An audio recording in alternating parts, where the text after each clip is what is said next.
আমরা এই নূরে মুহাম্মদীর তৃতীয় বিবরণটা শুনব। হযরত আবু হুরায়রা রাদিয়াল্লাহু তাআলা আনহু থেকে বর্ণিত আছে যে সাহাবায়ে কেরামকে জিজ্ঞাসা করলেন, ইয়া রাসূলুল্লাহ, আপনার নবুয়ত কখন থেকে লাভ? আপনার নবুয়ত কখন থেকে লাভ হয়েছে, অর্থাৎ আপনি কখন নবুয়ত পেয়েছেন?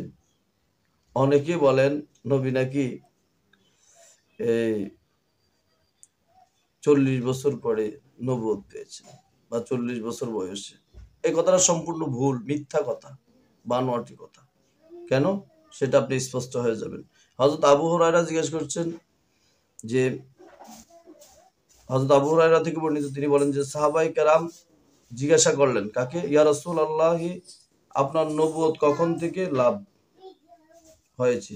প্রিয় নবীজি সাল্লাল্লাহু আলাইহি সাল্লাম এরশাদ করলেন, যখন আদম আলাইহিস সালাম মের দেহ এবং আত্মার মাঝামাঝি ছিলেন, দেহ এবং আত্মার মাঝামাঝি ছিলেন, অর্থাৎ যখন হযরত আদম আলাইহিস সালামের দেহে প্রাণ সঞ্চারিত হয়নি।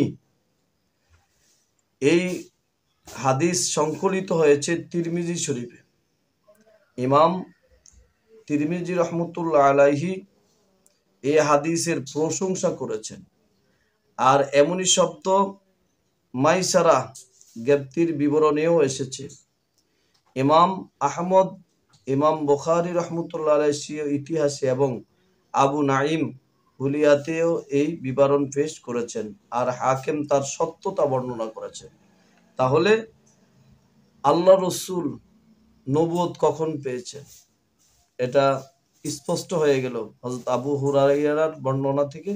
সাহাবায়ে কেরাম জিজ্ঞাসা করলেন, আল্লাহ রসুল বললেন, যখন আদম নবীর ভেতরে রূহ সঞ্চারিত হয়নি তখন থেকে আমি নবুয়ত প্রাপ্ত হয়েছি, আমি নবুয়ত লাভ করেছি।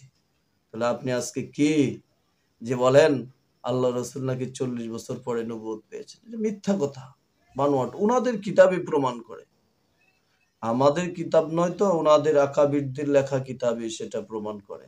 এসব ভ্রান্ত কথার দিকে না তাকিয়ে কিতাব পড়ুন, কিতাবের পিছনে সময় দিন, কিছু জানতেও পারবেন, জাতিকেও কিছু জানাতে পারবেন।